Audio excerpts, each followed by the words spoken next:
ছোটবেলার আমাদের একটি মানুষাঙ্ক একটি সাবজেক্ট ছিল। সেই মানুষাঙ্ক সাবজেক্টে ক্রমিক সংখ্যার যোগফল আমরা শিখেছিলাম। এই মানুষাঙ্ক সাবজেক্টটা এখন বর্তমানে নাই, কিন্তু এই ধরনের অঙ্ক কোনো কোনো ক্ষেত্রে অপশনালে আসে। বিশেষ করে ক্লাস 10-এর একটা চ্যাপ্টার আছে অ্যারিথমেটিক প্রোগ্রেশন, মানে এটা একটা প্রগতি। তো এই ধরনের ম্যাথামেটিক্সে এটা একটা সাম মানে যুগে ব্যবহার হয়, যে এই ক্রমিক সংখ্যাগুলির যোগফল কত, what is the sum of the AP. AP মানে অ্যারিথমেটিক প্রোগ্রেশন, মানে একটা বীজগণিতের ক্রমান্বয়। এখন আমি তোমাকে ওই ছোটবেলার কিছু অঙ্ক এখানে দেখাচ্ছি।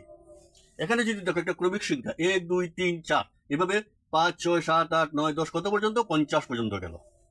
তো আমি 1 যোগ 2 যোগ 3 যোগ 4 এভাবে কতটুকু যেতে হবে, আমাকে 50 পর্যন্ত যেতে হবে, অনেক সময় লাগবে। তো সেই জন্য এইভাবে না করে একটা পদ্ধতি প্রয়োগ করলে এটা সুন্দর হয়ে যায়। পদ্ধতিটা কি? এখানে আছে 50, এটা একটা যুগ্ম সংখ্যা, মানে এটা 2 দিয়ে ভাজ্য। ইট ইজ 2 ডিভাইজেবল নাম্বার, মানে এটা একটা ইভেন নাম্বার। এখন এটাকে আমি সুন্দরভাবে অর্ধেক করে দেব।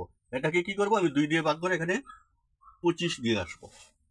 এখন এই 25কে কি করব, আমরা এখানে 1 যোগ করব। 1 যোগ করলে কি হয়, 51, মানে 51 এসে গেল। এখানে 51 মাল্টিপ্লাই দিয়ে দাও। 51 মাল্টিপ্লাই দিলে কত আসছে আমার, এখানে 25কে 51 দিয়ে মাল্টিপ্লাই দিলে এখানে আমার আসছে এটা। কিভাবে আবার বলছি, যদি এখানে জোড় সংখ্যা থাকে মানে ইভেন নাম্বার থাকে, এটাকে প্রথমে অর্ধেক করবে, হাফ, 25। তারপরে ওইটার সাথে 1 প্লাস করে 51, 25 ইন্টু 51 যেটা হবে এটাই আনসার। এখন দ্বিতীয়টার ক্ষেত্রে দেখো, এখানে আমি যদি আমি যুগ্ম ইভেন নাম্বার দিয়েছিলাম, এখানে আমি একটা কি দিয়েছি, অড নাম্বার, মানে একটা অযুগ্ম সংখ্যা, যেটাকে আমি প্রথমে 2 দিয়ে ভাগ করতে পারছি না। এখন এটা আমি কি করব, প্রথমেই এটাকে আমি 1 প্লাস করে দেব, তো হয়ে গেল 62। এখন এই 62কে আমি 2 দিয়ে ভাগ করব, কত হয়ে যাবে, 31। এখন যেহেতু আমি প্রথমে 1 এড করে দিয়েছি, আমি প্রথমে এখানে যেমন পরে আমি 1 প্রথমে 2 দিয়ে ডিভাইড করে পরে 51 এর সাথে 1 এড করেছিলাম, কিন্তু এখানে আমি প্রথমে 1 এড করে নিয়েছি। সেই জন্য আমি সেকেন্ড টাইমে আর 1 এড করব না, না করে প্রথমে যখন আমার 62 অর্ধেক 31 এসে গেল, এখানে আমি 61 দিয়ে পূরণ দিয়ে দিলাম।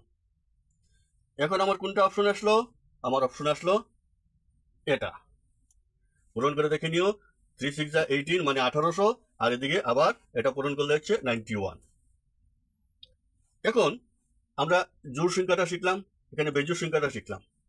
এখন আবার কি দেখো, এখানে 5 থেকে শুরু হয়েছে 64 পর্যন্ত। এখানে তোমার যে কোনো নাম্বার যেতে পারে, 1 থেকে 100 যেতে পারে, 90 যেতে পারে। প্রসেস একটাই, প্রথমে কি করবে, নাম্বারটাকে হাফ করবে, তারপর নাম্বারটার সাথে 1 এড করে মাল্টিপ্লাই করে দেবে, আনসার হয়ে গেল।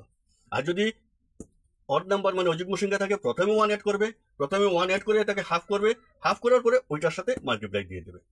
এখন এটাতে প্রসেস কি, প্রথমে আমাকে এটা 1 থেকে করতেই হবে।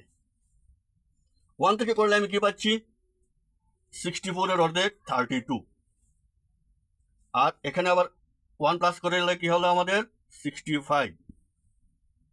আমরা কি পেলাম, এখানে মাল্টিপ্লাই করলে আমরা পাচ্ছি 2080। কিন্তু এখানে কি হচ্ছে, 1 থেকে 4 পর্যন্ত গুণে আবার মাইনাস করতে হবে। 1 পর্যন্ত 4 যোগফল কত, 1 পর্যন্ত 4 এর যোগফল হচ্ছে 10। এখানে 10 মাইনাস করে দিলে আমরা 2070 পেয়ে গেলাম। এটাকে ঠিক করে দিলাম। এটা অতি সোজা প্রসেসে এই ধরনের ক্রমিক সংখ্যার যোগফল।